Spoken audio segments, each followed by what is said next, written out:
Buktikan apakah ada waktu sholat dalam Al-Quran? Ada dan ditemukan. Inilah jawaban ketika Ibnu Abbas radhiyallahu ta'ala anhuma mengatakan kepada rekan-rekannya, koleganya, waktu-waktu sholat itu telah nampak ada dalam Al-Quran, terbaca dengan jelas. Maka sahabatnya bertanya, Aina, bisa nggak ditunjukkan? Di mana itu? Maka beliau katakan seperti apa yang tadi telah saya sampaikan. Fasubhanallahi hina tumsuna wa hina tusbihun. Tumsuna kata beliau maghrib, tusbihun subuh, wa asyiya wa hina tudhirun. Asyiya menunjuk kepada waktu asar, tudhirun menunjuk kepada waktu zuhur. Dan isya'nya di Quran surah ke-24 An-Nur di ayat ke-58 itu min ba'di salatil isya talatsu awrat. Kita ketemukan di situ subuh, zuhur, asar, maghrib, isya.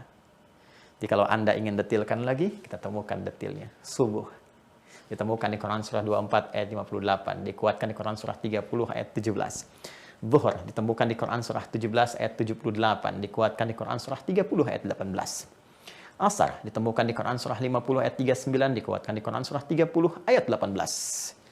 Maghrib ditemukan di Quran surah 11 ayat 114, Hud ayat 114, dikuatkan di Quran surah 30 ayat ke-17.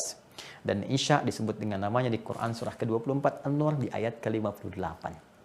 Jadi kalau Anda bertanya, apakah waktu-waktu sholat itu ada di dalam Al-Quran? Maka jawabannya bukan hanya ada, tapi jelas, terang, dan sangat detil. Saking terang, jelas, dan detilnya, Allah meminta kita menjaga waktu-waktu sholat itu dengan komitmen menunaikan sholat yang dimaksudkan. Maka turunlah Quran surah ke-2 Al-Baqarah ayat 238. Allah berfirman, Hafidhu 'alas salawati was salatil wusta wa qumu lillahi qanitin. Maka bila engkau telah mengetahui waktunya terang dan jelas, jaga, saling menjaga untuk mengingatkan waktu-waktu sholat itu, dan tunaikanlah sholat itu dengan keadaan yang paling khusyuk, terlebih sholat-sholat pertengahan.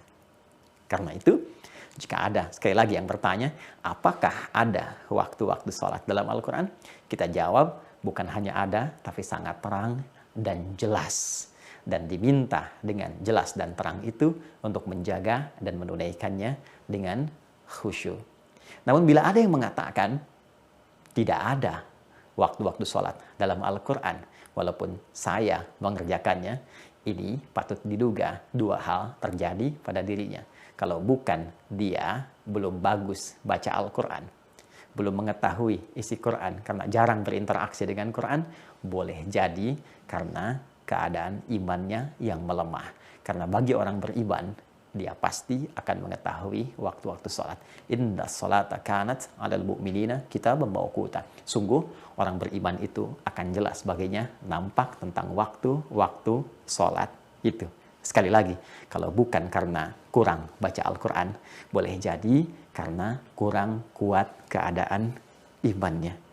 Dan yang paling menarik adalah di saat setiap insan beriman mulai mencoba khusyuk untuk menunaikan sholat, ternyata masih ada orang yang baru ingin mengetahui kapan waktu sholat itu dikerjakan.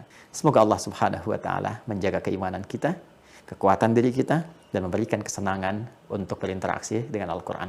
Dan kita saling mendoakan, semoga Allah memberi petunjuk kepada orang-orang yang belum mendekat kepada Al-Quran, yang belum yakin dengan ketentuan agamanya, walaupun telah menyatakan berislam. Dan semoga kita semua dilindungi dan dirahmati oleh Allah Subhanahu wa Ta'ala.